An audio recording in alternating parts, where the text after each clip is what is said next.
Welcome to After GMS. We see a lot of you are already joining us here on the WFMY Facebook page on Facebook Live, where we have a lot of trending conversations coming up and headlines and, of course, a whole lot of fun to start this week on this Monday, October 5th. I'm Megan Malera's here in studio alongside Stacey Spivey. Ed Matthews is out in the beautiful weather garden, and Tracy McCain is off today. Yeah, really chilly outside to start, Ed, but thankfully things are going to warm up, and this forecast is looking beautiful. I mean, just look at the skyline of downtown Greensboro this morning. Stunning. Yeah, stunning. It makes my job easy. No complaints whatsoever. Yeah, we do have the sunshine this morning. We went down into the 40s and low 50s this morning. On our way to the lower 70s today, but it's going to get even better. Yeah, nice little warm up over the next few days. Mostly sunny tomorrow, right on through Wednesday and Thursday. And temperatures pretty close to normal, mid 70s on Tuesday, upper 70s by Wednesday. Wednesday will be the warmest day of the week, but we're still into the mid 70s by Thursday. A dry cold front moves through early Thursday. That's going to knock the temperatures back down a little bit. We're looking at upper 60s for Friday and the weekend. We'll bring in maybe some moisture for a chance of rain on Saturday and Sunday. Right now I'm going with a fairly low chance. We're going to be tracking future tropical storm and then hurricane Delta in the Gulf of Mexico. There is a chance that maybe some of that tropical moisture moves our way over the weekend. Not a definite yet. The impacts, if any at all, are way on down the road and not until next weekend. All right, our big talker this morning, besides this awesome forecast that Ed is predicting, are Panthers. Panthers Nation really fired up this morning after starting the season 0-2. The team is now celebrating back-to-back wins. So this morning we want to know, how are you feeling about the rest of the season? Let us know in the comments below. And as you're typing, let's go ahead and see how people are reacting so far to that victory online. One Panthers fan writing, "Say it louder for the doubters." I love that. The next comment saying, yeah, forces them to get more creative instead of just going, well, here you go, Christian, because we know Christian McCaffrey is injured right now. But before that, they did rely on him quite a bit, in my opinion. And the next comment, actually a GIF from the Panthers saying, he delivered our favorite line. Do y'all remember a couple of weeks ago when that player, I cannot think of his name right now, but he didn't know, Anderson, he didn't know who Sir Purr was, and he said, what's the bear doing? What's the bear doing? Yeah. So he found a fan sign saying that. Pretty funny. I think it's because the ears aren't pointy. You know, I can see why he would have been confused, but you would think that maybe that's something you would research. That, you know, if you're a player for the team, the Panthers. Right. He figured it out and got a lot of flack for it and some jokes. So he will not make that mistake again. Let's see what you are saying about this game online. Bobby said, I think they looked really good. Eric said they looked a whole lot better. That's how I'm thinking as well. They looked a whole lot better yesterday. You know, I think it maybe just took a couple games for this new team, a lot of young players, to really get their groove going. It's a whole staff of new coaches as well. And so these fair weather fans really doubted them. I think kind of pushed them aside and said, not going to watch the season. They're not going to be good. No shot at the Super Bowl. But then you really see the momentum they've been able to garner around Teddy Bridgewater. And a good point that that viewer made about Christian McCaffrey, you know, so heavily we rely on our star running back. Just give him the ball and go, always guaranteeing that he will make the play happen. Now that he's on injured reserve, these other players have to make things happen. And so maybe this is kind of what it took, or what it's going to take, to find this new sense of team jiving, if you will, to carry us through the rest of the season. Ed Matthews, you watched the game. Your thoughts on how the team did? I thought they played really well, and I'm not a fair weather fan. I want to make that perfectly clear. But quite frankly, I really thought that Arizona was going to come in and dominate, and thankfully that was not the case. The Panthers held in there really well. I think this team continues to come together and get better and better. Wait, Ed, you got to have faith, right? Yeah, well, I didn't say I had zero faith. I was just a little doubting, I guess. I mean, I'm not gonna lie, I did go to sleep very early yesterday. By early I mean like before the game, and didn't see it, which is bad, but that's after I worked yesterday. And I kind of woke up thinking, did they win? Did they lose? And so I got online to see, and I was like, oh, they won. That's great. But it was great to see everyone reacting. And also the first game with fans back in the stands. A lot of players are attributing that to the win because they're saying we finally had that energy back in the stadium from fans. That energy from the fans in the stadium is really something you can't replicate. So even if you prefer watching the game at home from a fan standpoint, I think the players really depend on that fan cheering and the fan hoorah, you know, that goes on in every game. And so even though the stadium, Bank of America Stadium, was only at 7% capacity under the governor's new allowance for stadium restrictions, having some fans there, I do think contributed to the win. Jason said a beautiful weekend to be outside refereeing most of Saturday during flag football. He brings up a good point, Ed. It was an absolutely picture-perfect weekend for anything outside. It was really nice, and you know, that's the reason so many of us love the fall season. Usually, not always, but usually we kind of go into a drier weather pattern in fall, and then, you know, the humidity kind of gradually goes away and it gets cooler. But indeed, just a great weekend, and really happy that that's spilling over into the new week. Yeah, taking that energy into a Monday, definitely need it.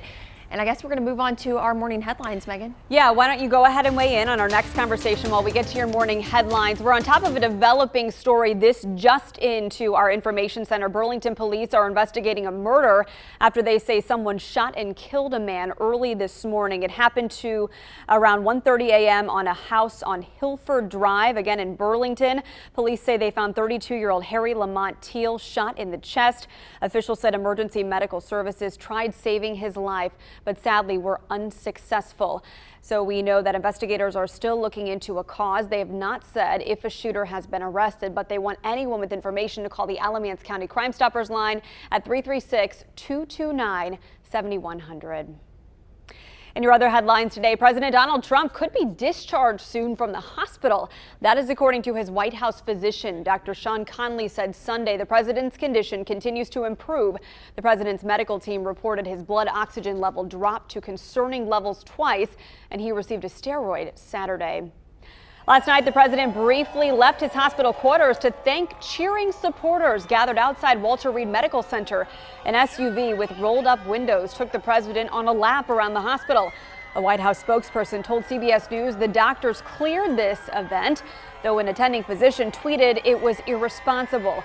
President Trump said he has learned a lot more about COVID-19 since his diagnosis. The North Carolina State Health Department reported a big decrease in newly confirmed COVID cases Sunday. There were only 610 new cases reported, bringing the statewide total to more than 217,000. Some good news to report here. More than 184,000 people have recovered from the virus in our state, and we'll get the weekly Monday recovery report later today. Also starting today, North Carolina public school districts and charter schools can choose to implement Plan A for elementary school students. This plan allows students in kindergarten through 5th grade to return to their classrooms for full-time in-person instruction. WFMI News 2's Candace Redd gives you a closer look at the reopening plan for Guilford County schools. Some students with Guilford County schools will return to school for in-person learning this month. Well, the school board made the decision about a week ago. Well, right now you're looking at the reopening plan for each grade level. The board already voted to allow pre-K students to return to class on September 29th on a voluntary basis. And starting today, kindergarten students will also be able to return voluntarily. Well, all pre-K through 2nd grade students will officially return to 5 days a week of instruction on October 20th. Well, 3rd through 5th graders will return to class full-time for in-person instruction on October 26th. Well, 6th graders return to class on October 20th, 7th and 8th graders return on October 26th, and high schoolers return next year. That date on January 20th. Well, students in 6th through 12th grade will have 2 days per week of in-person instruction and 3 days of remote learning. Well, district leaders say the goal is to serve the largest number of students for the greatest amount of time while keeping students and staff healthy and safe. GCS is following the CDC's reopening guidelines and recommendations for schools. That includes the use of face masks, cleaning and disinfecting, maintaining social distancing, and conducting regular screenings for COVID-19 symptoms. GCS is also working on a transportation plan to help students get to and from school safely amid the health crisis. For more details on that, all you have to do is visit our website, WFMYnews2.com. Now let's get to it with our next conversation this morning. If you're taking longer to research a product before you make a big purchase, you're not alone. A new poll from Cooper Tire and Rubber Company reveals America has become a nation of value shoppers. Here's what that poll found out. Right now, 90% of Americans consider themselves value shoppers when they would have not felt that way just 1 year ago. Millennials have made the most change in their spending habits. Almost half surveyed say their saving and spending habits are a bigger concern now than last year. And the survey also found out more people are saying goodbye to impulse buys and are instead making well thought out purchases. So are you a bargain shopper or a big spender? Terrain Kirksey is not here, but I know what his answer would be. Yeah, Terrain Kirksey always shops for deals. I would consider myself a bargain shopper. You know, I typically like waiting for things to go on sale. Work dresses, for example, I hardly ever pay full price for something like that. If I know that eventually it's going to probably be discounted or go on sale, unless I need it right here, right now. But usually then there's another cheaper alternative.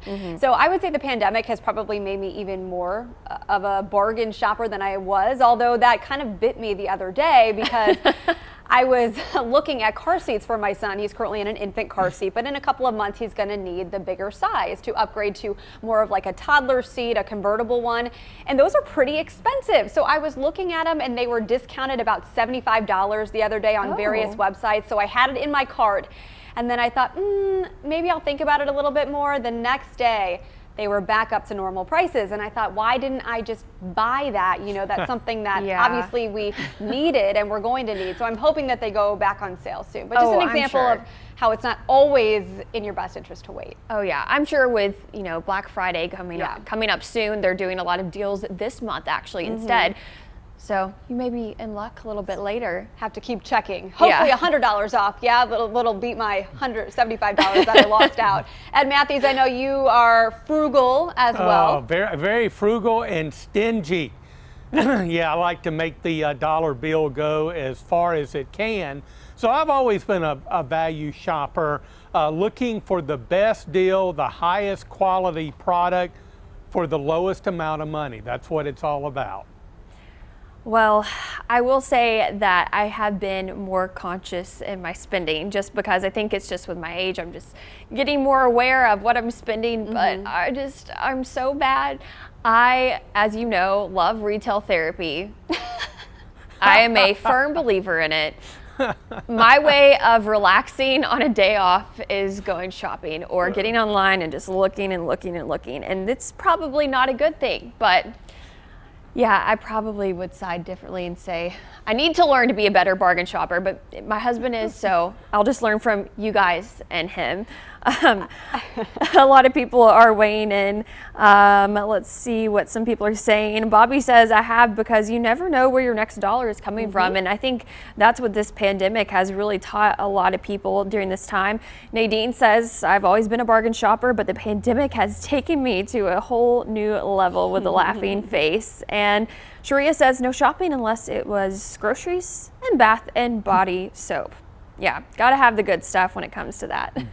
I also think the key to keeping yourself in check is not only buying new things on a bargain, but also getting rid of things that you no longer need or wear. Once a year, I try to go through my closet. I make a pile of things I need to throw away, things I need to give away, and I usually take my clothes and my shoes to the Junior League Bargain Box, which I find is a wonderful organization here in town that really can use and repurpose my items, and then of course give shopping vouchers to women who otherwise cannot afford to shop. So I find great value in doing that, and it feels like you can, you know, maybe buy things without feeling so guilty about doing that, knowing that your other items are going to people in need. I call myself a clothes hoarder because I'm afraid to get rid of any type of clothing, because my thing is, Well, what if it comes back in style? Things, always circle around in style. I mean, I remember, when I started wearing bell bottoms again one day, my mom was like, those were so big in the 70s. So I'm like, well, what's going to happen, 10 years down the road?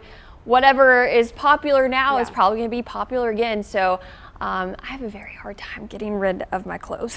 I have this saying, if you haven't worn it in the last couple of years, you're probably not going to wear it again. So it's probably safe to go ahead and get rid of it. Ed Matthews, do you have clothes dating back however long? Are you kidding me? I am one of these people, I keep, if I don't use something in over a week, it goes out the door, and I'm just that way. I'm a neat and clean freak. Not enough to drive anybody completely insane, but I drive myself insane being that way and kind of OCD a bit. But I do not save clothes. Now I will tell you that my casual everyday clothes and things like that, and even suits to a certain extent, I will wear them until they wear out and fall off my body from age. And then it's time to get rid of them. So I get good use, and men are able to do that with suits and ties and shirts and things like that as well. But a good old pair of blue jeans with a lot of holes in it, oh, that is so comfortable. Okay, I was about to ask, is this a guy thing? Because my husband will wear shoes that have holes in them that are so worn down, the jeans, and I'm like, just throw it away. It has a hole in it. And he's like, no, it's nice. I wear it all the time because it's so comfortable. Yeah, I think it is. My husband has brand new socks, but he chooses to wear the ones with the holes in them. I guess because he likes them more. And then the sleeve shirts. I mean, there was one, I didn't even know what the armhole was because it was had so many holes in it, and I was about to throw it away. And he said, wait, no, that's the best sleeve shirt ever. You'll get a kick out of this. I have a pair of sneakers. They're still very comfortable, but they kind of have a crack in the side of the shoe where the shoe part meets the, I guess, the bottom part. Those are my dry day sneakers. Oh my gosh. Can't wear them on a wet day, but they're still comfortable and they look pretty good. Can't wear them on a wet day, so I've reserved them for dry days like today. Well, I have a lot of sweaters in my closet, and I feel like that's going to come in handy today. Oh, yeah. Going to be chilly, Ed Matthews. Why don't you close us out with the forecast? Yeah, a little cool this morning, 40s and 50s for lows. I'll be posting the official lows coming up in just a minute on social media, so you can check that out and see what your community had for a low this morning. But a little warm up in the offing in the 7-day. Plenty of sunshine right on through tomorrow, Wednesday and Thursday. Low 70s today, mid 70s tomorrow. The warmest day of the week will be on Wednesday with upper 70s. But even on Thursday, we're back into the mid 70s. A dry cold front will move through on Thursday and knock the temperatures back down just a little bit as we go into Friday and the weekend. Still kind of questionable as to how the weather will play out for the weekend. We think sometime today or tonight, Tropical Storm Delta is going to be forming in the Western Caribbean, and the future track of that, possibly as a hurricane, will be into the Gulf of Mexico.